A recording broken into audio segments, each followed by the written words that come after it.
Sharhi a kan fashin baƙin su Bulama Bukarti da su Jafar Jafar.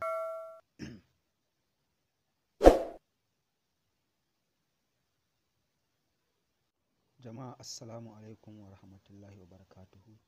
Barkanmu da sake kasancewa a daidai wannan lokaci. Yau kuma za mu kawo muku sharhi a kan fashin baƙin su Bulama Bukarti, Jafar Jafar, Abba Hikima da kuma Nasir Salisu Zango. Shi dai wannan fashin baƙi sun ƙirƙire shi ne tun a 2016 suka fara wannan fashin baƙi, wato 2016 kenan da ta gabata. Ana wannan fashin baƙi ne da kuma wayar da kan 'yan arewacin Najeriya da ma Najeriya baki ɗaya sakamakon abubuwan da suke faruwa, suna yin sharhi a kai. Na farko dai akwai Audu Bulama Bukarti, wato barista. Audu Bulama Bukarti dai asalin shi haifaffen jihar Yobe ne, ɗan local government ɗin Bukarti Town, ɗan Gashuwa. Audu Bulama Bukarti ɗan Yobe ne kuma shi barista ne, ya yi makarantarsa ta firamare a Gashuwa, ya yi junior secondary school a Gashuwa, sannan kuma ya yi senior school a Gashuwa, har ya zo ya yi NCE a Gashuwa.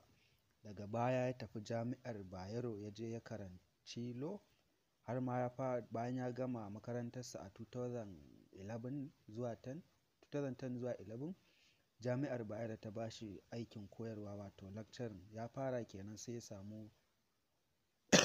samu aiki ga wani kamfani a London. Yanzu haka yana can London. Shine mai yake jagorantar wannan fashin baki da ake yi a duk mako. Da ana yin sa, shi wannan fashin bakin da ana yin sa duk ranar Juma'a karfe 8 da daddare, sai kuma suka canza shi suka koma a duk ranar Lahadi suke yin sa da daddare.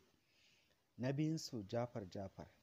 Jafar Jafar dai an haife shi a Kano, ya tashi a Kano, ya girma a wannan local government din, wato Fage. Ya girma a Fage har ya yi makarantarsa a firamare ta Fage da secondary duk dai gaba daya.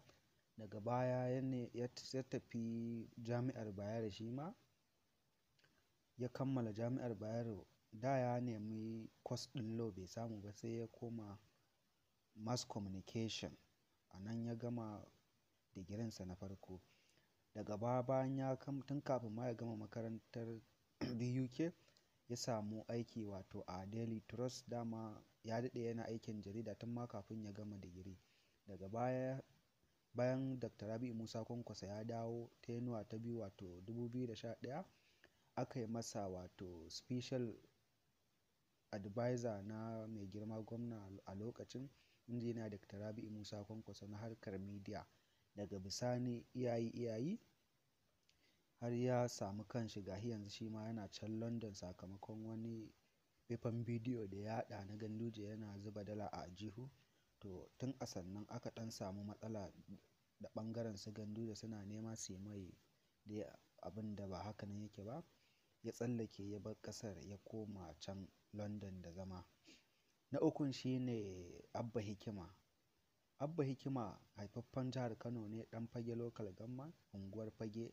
Ya tashi ya yi karatunsa a nan, ya yi har zuwa digiri a BUK.